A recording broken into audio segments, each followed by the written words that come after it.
आप देख रहे हैं पल पल न्यूज और मैं हूं आपके साथ नदीम अकरम। लगातार देश में मस्जिद को टारगेट करने का सिलसिला शुरू हो चुका है, क्योंकि 1992 में बाबरी मस्जिद का साथ जो किया गया और जब 1992 से लगातार केस चलते रहे तमाम अदालतों में, 2019 में क्या फैसला आया हर किसी को ये मालूम था। पर बीते कुछ दिनों से जो ये वर्डिक्ट में साफ तौर पर कहा गया था कि अब बाबरी मस्जिद को टारगेट कर लिया, इसके बाद किसी और मस्जिद को टारगेट करने की इजाजत नहीं दी जाएगी। पर लगातार ये नारा दिया जा रहा है कि अयोध्या झांकी है, काशी मथुरा बाकी है। ज्ञान व्यापी मस्जिद को लेकर के याचिकाएं डाली गई और उस याचिका में लोअर कोर्ट ने कमेटी बना करके ज्ञान व्यापी मस्जिद में रिकॉर्डिंग की जाएगी, तमाम चीजें की जाएंगी, ये तस्वीरें क्लियर कर दी। पर सवाल यहाँ ये खड़ा होता है कि आखिरकार कब तक मस्जिदों को टारगेट किया जाता रहेगा और हमारी जो मुस्लिम तंजीमें हैं वो खास तौर पर क्या कर रही हैं। जहां बाबरी मस्जिद को जाते हुए मुसलमानों ने अपनी आंखों के सामने देखा, क्या और मस्जिदें भी चली जाएंगी? क्या ज्ञान व्यापी को दोबारा से बाबरी मस्जिद बनाने की तैयारी है?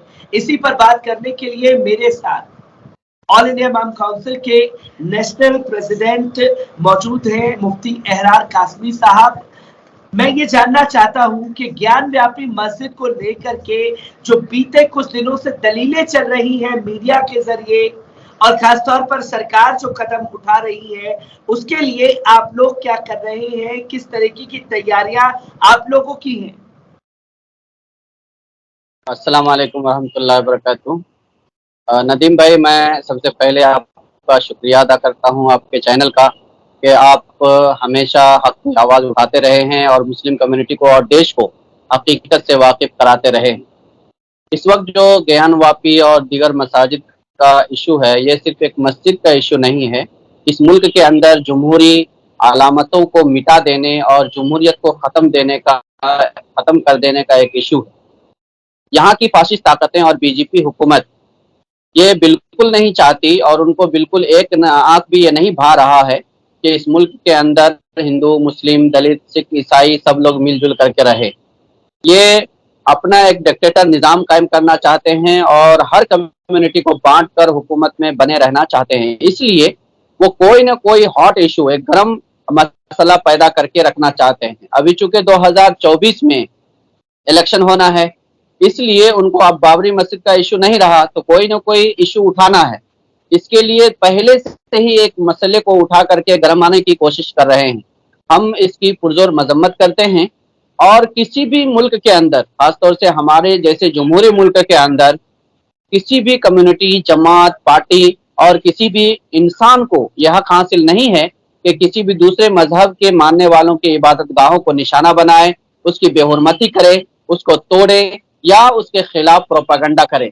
इसलिए जो लोग इस तरह की हरकतें कर रहे हैं, हुकूमत को उसके खिलाफ कार्रवाई करनी चाहिए, अदालत को अपनी जिम्मेदारी निभानी चाहिए।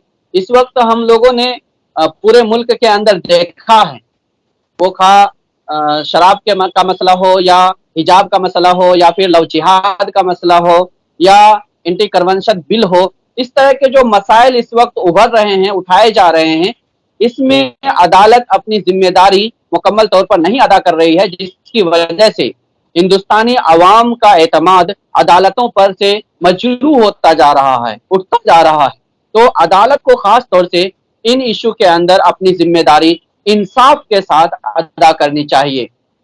जहां तक बात है तंजीमें इस वक्त क्या कर रही है, हर तंजीम की जिम्मेदारी है कि वो ऐसे मौके पर अपनी सही जिम्मेदारी को निभाएं।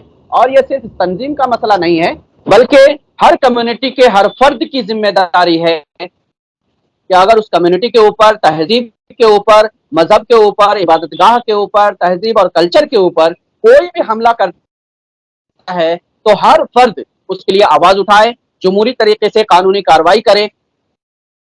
जब तक हर फर्द इसके लिए तैयार नहीं होगा तब तक किसी मसले का हल होने वाला नहीं है।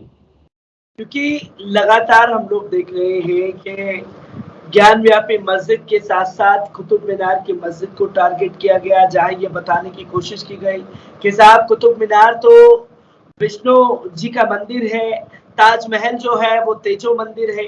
हालांकि इलाहाबाद हाई कोर्ट से ताजमहल पर फैसला सुना दिया गया और फटकार भी लगाई गई। ऐसे में किस तरीके से देख रहे हैं जो राष्ट्र की धरोहरें हैं, कुतुब मीनार, ताजमहल, ज्ञान व्यापी मस्जिद, जो मसले चल रहे हैं, किस तरीके से देख और समझ रहे हैं आप लोग इस चीज को? ये अभी जो ताजमहल या कुतुब मीनार या ज्ञान वापी मस्जिद का मसला चल रहा है, ये एक हिजड़ों का मसला बोलते हैं ना। हिजड़ों की उम्मीद हमेशा दूसरों के माल पर होती है, नजर होती है, क्योंकि उनको खुद करने की कोई हिम्मत और हौसला होता नहीं है।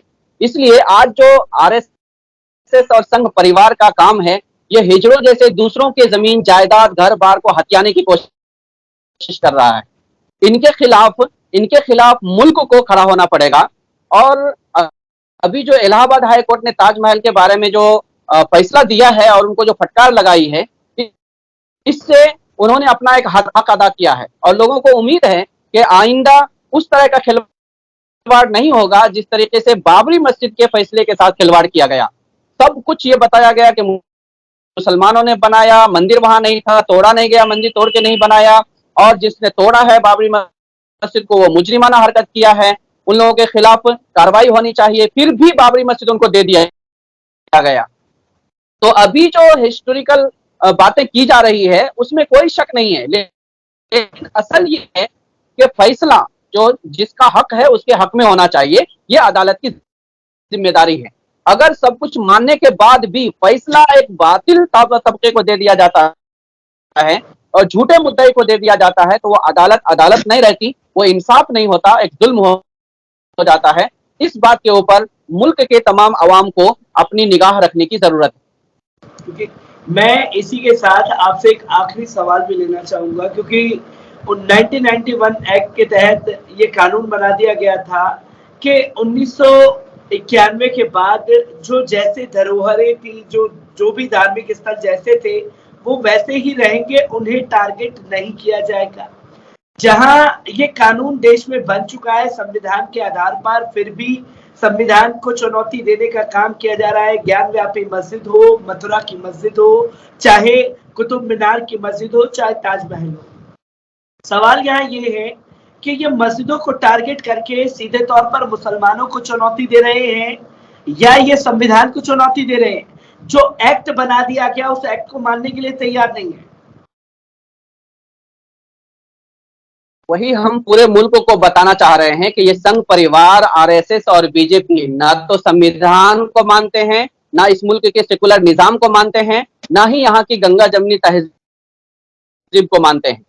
ये बात पूरे मुल्क को समझने की जरूरत है। अगर ये लोग यहाँ के संविधान को मानते तो 1991 में जो इबादत गाहों के तहफ्फुज के ताल्लुक से, तारीखी और कदीमी मासिर कदीमा के ताल्लुक से जो कानून बनाया गया है उसकी ये पासदारी करते। जमहूरी हुकूक, खासतौर से दस्तूर के अंदर जो हर एक को हुकूक और इख्तियारात दिए गए हैं, उसके खिलाफ ये लोग काम नहीं करते। हम आज पूरे मुल्क में और मुल्क के सारे आवाम को यही समझाने की कोशिश कर रहे हैं, इस मुल्क का दुश्मन कोई और नहीं, इस मुल्क का दुश्मन, इस मुल्क के दस्तूर का दुश्मन, इस मुल्क के जमहूरी सिस्टम और निजाम का दुश्मन एक ही है, वो है संघ परिवार। संघ परिवार को पहचानने की जरूरत है। हम ये समझ रहे हैं कि मुसलमानों को टारगेट किया जा रहा है, मुसलमानों को चुनौती दे रहा है। मुसलमानों को चुनौती कोई नहीं दे सकता। दुनिया में कोई माई का लाल ऐसा पैदा नहीं हुआ जो मुसलमानों को चुनौती दे सकता है।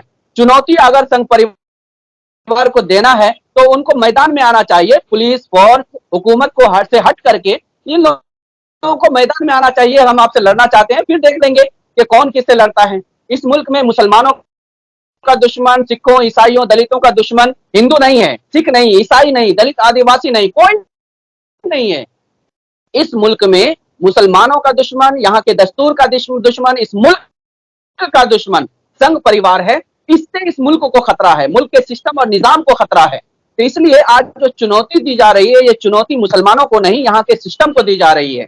यहाँ के निजाम अदल और इंसाफ को चुनौती दी जा रही है। यहाँ के हिंदू मुस्लिम भाईचारा को चुनौती दी जा रही है, बल्कि इस मुल्क के सेकुलर निजाम को चुनौती दी जा रही है। یہ ہمارے ملک کے تمام عوام کو سمجھنے کی ضرورت ہے، اور اس کے اوپر اس ملک کے جو سیاسی لیڈران ہیں، سماجی قائدین ہیں، اور ان سب کو یہ سمجھنے کی ضرورت ہے۔ جب تک یہ ان چیزوں کو نہیں سمجھتے، دشمن کو نہیں پہچانتے، تب تک اس طرح کے ماحول میں رہ کر کے ہم الجھتے رہیں گے، اور یہ دشمن جو کام کرنا چاہتے ہیں وہ آہستہ آہستہ اپنا کام کرتے چلے جائیں گے۔ چلیے، تو ہم پورے ملک سے یہ کہنا چاہتے ہیں کہ اس ملک کے نظام، سسٹم، دستور اور یہاں کی گنگا جمنی تہذیب کا دشمن سنگ پریوار ہے، اسے پہچاننا چاہیے۔ یہ مسلمانوں کے خلاف نہیں، اس ملک کے خلاف ہے۔ اس کو گھر گھر پہنچانے اور تمام افراد کو اس کے خلاف کھڑا کرنے کی ضرورت ہے۔ چلیے، بہت بہت شکریہ مفتی صاحب ہم سے جڑنے کے لیے۔